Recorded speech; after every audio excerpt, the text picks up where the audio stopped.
Ação oficial do 7 de setembro, lá em Brasília. Tudo com base no material que a gente recebeu aqui. É o dia da independência do Brasil, né?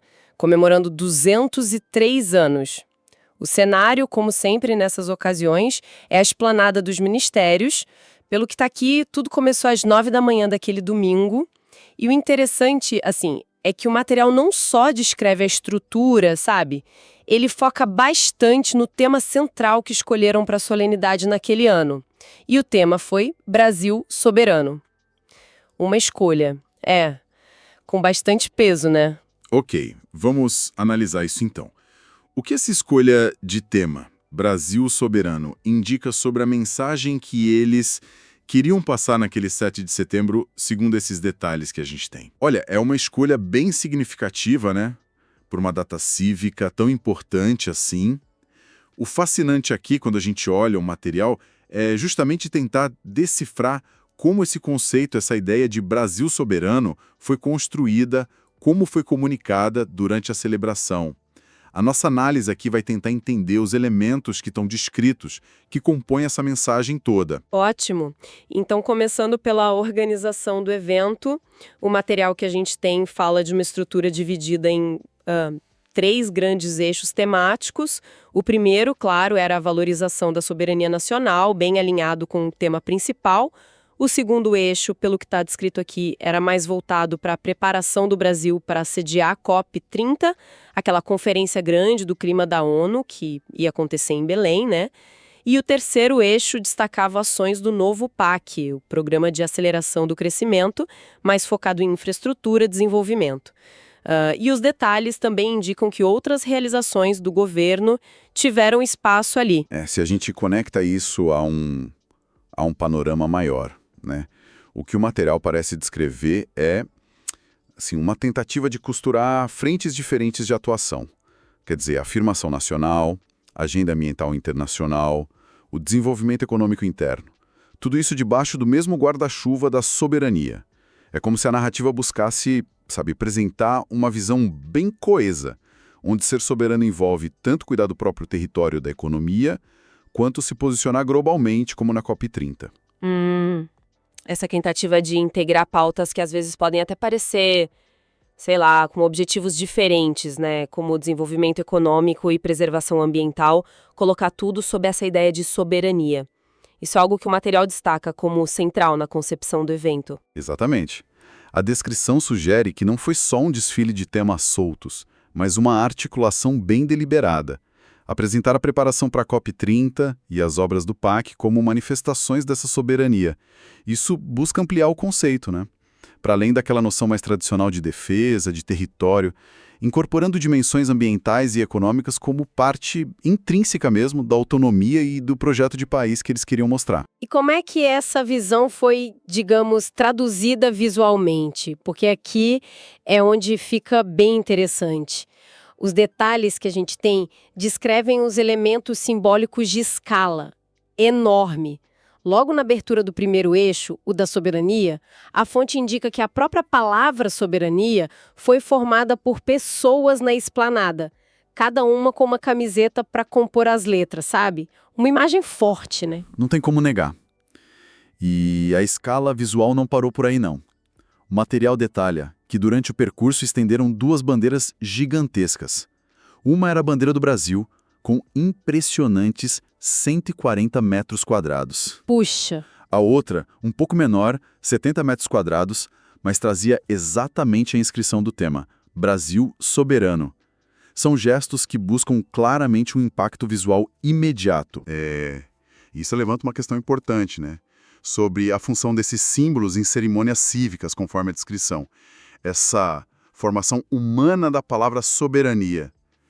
Bom, pode buscar comunicar um senso de unidade, talvez, que a soberania é construída por todos. Ou, quem sabe, só fixar a palavra-chave na mente do público de um jeito memorável. Já as bandeiras gigantescas, o objetivo parece ser mais o de gerar aquele sentimento de grandiosidade, de orgulho nacional. A bandeira do Brasil, claro, evoca o patriotismo da data. Enquanto a bandeira Brasil Soberano funciona como um reforço bem explícito do tema central daquele ano, vinculando a mensagem diretamente ao maior símbolo nacional. É uma estratégia de comunicação visual muito direta, pelo que está descrito. Entendo. A descrição sugere quase uma coreografia simbólica para gravar a mensagem na cabeça das pessoas. A palavra formada por gente, as bandeiras enormes. Parece que buscaram criar momentos de forte impacto emocional e visual, né? E tudo associado ao tema da soberania. Precisamente. É a utilização do espaço cívico, dos símbolos nacionais, para emoldurar e amplificar uma mensagem política específica daquele momento. O material descreve bem como a tradição do 7 de setembro foi usada como veículo para essa comunicação. Então, como é que essas peças todas se encaixam, olhando para o conjunto da descrição? A gente tem a data magna da independência, servindo de palco, temos um tema central, Brasil soberano, temos uma estrutura que liga esse tema a agendas atuais, COP30 e PAC, e temos esses símbolos visuais de grande impacto para reforçar tudo isso. O que essa combinação toda nos diz sobre o evento, com base no que a gente leu? Sintetizando a análise do que nos foi passado, né? A celebração parece ter sido concebida como um espaço de convergência, digamos assim. Um ponto onde a identidade nacional histórica, a independência, encontra a agenda política contemporânea, PAC, COP30. E tudo isso é articulado sobre o guarda-chuva da soberania. E essa articulação ela não é sutil, não. Pelo contrário, é comunicada de forma explícita e visualmente potente. Através desses atos simbólicos bem planejados, como a formação da palavra e as bandeiras monumentais. O material retrata um esforço consciente, sabe, de usar o evento cívico para projetar uma visão específica de país e de governo. É interessante notar, a partir dessa descrição, como os elementos tradicionais de um desfile cívico, como a própria marcha, a presença militar, que geralmente acontece, né? Como isso se mistura com essas mensagens mais focadas em políticas atuais, como o PAC e essa agenda climática global representada pela COP30. A fonte descreve essa justaposição. Olha, o material foca mais na estrutura temática e nos símbolos ligados ao tema Brasil soberano. Embora não detalhe assim a interação com todos os elementos tradicionais de um desfile, a própria estrutura em eixos soberania, COP30, PAC, já indica essa mistura. Sugere uma tentativa de, talvez, modernizar ou recontextualizar o significado da celebração, conectando o patriotismo histórico a desafios e projetos do presente. A soberania nesse contexto que está descrito não seria só olhar para o passado, entende? Mas projetar o futuro desejado. E esse futuro, na visão apresentada ali, inclui tanto desenvolvimento quanto responsabilidade ambiental. Faz sentido essa leitura, usar a força simbólica de uma data histórica para impulsionar a percepção sobre projetos e posicionamentos atuais. A descrição realmente parece enfatizar essa conexão entre o tema Brasil soberano e essas agendas específicas. Sim. E a escolha de conectar a soberania justo esses dois pilares, ambiental, com a COP30, e econômico, com o PAC, é particularmente reveladora, segundo o material. Indicam a visão de soberania que não se limita à defesa de fronteiras, né, mas que se expande para a capacidade de gerir os recursos naturais de forma sustentável e talvez até lucrar com isso, via economia verde ou liderança climática, e, ao mesmo tempo, promover desenvolvimento interno através de grandes projetos. É uma concepção mais abrangente, ou pelo menos foi apresentado assim no evento. Uma concepção que, imagino, busca ressoar tanto internamente quanto externamente, né? Considerando a menção à COP30, que é um evento de projeção internacional. Exato. A mensagem parece ser direcionada a múltiplos públicos.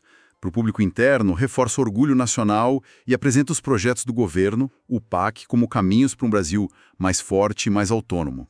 Já para o público externo, posiciona o Brasil como um ator relevante na agenda climática, a COP30, mas afirmando que essa participação se dá sob a ótica dos interesses soberanos do país.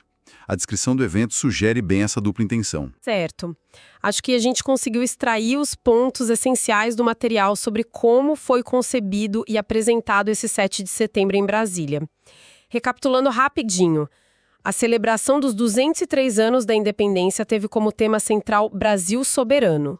Conforme a descrição que analisamos, o evento se estruturou em 3 eixos principais: a valorização da própria soberania, os preparativos para a COP30 em Belém, a Conferência Climática da ONU, e as ações do novo PAC, o Programa de Aceleração do Crescimento. E para dar força a essa mensagem toda, foram usados elementos visuais marcantes, como os participantes formando a palavra soberania na esplanada e o desfile daquelas bandeiras gigantes, uma do Brasil e outra com a inscrição Brasil Soberano. Perfeito. E talvez, para a gente fechar nossa conversa, fica uma reflexão que emerge dessa análise, né? Olhando um pouco além do evento em si, mas inspirada por ele. O material que a gente examinou descreve essa conexão forte que foi estabelecida entre soberania, agenda ambiental, COP30 e o desenvolvimento econômico, PAC. Fica a questão para a gente pensar como essa visão multifacetada de soberania, que tenta abraçar o ambiental, o econômico e o nacional, como isso pode se traduzir em ações concretas e como pode ser percebida pela sociedade. Como esses diferentes aspectos, proteger o meio ambiente, acelerar o crescimento econômico e afirmar a identidade nacional, interagem no dia a dia. Podem surgir tensões ou sinergias inesperadas dessa visão. É algo para a gente observar, né? Como essa concepção de soberania se desdobra na prática e nos debates futuros.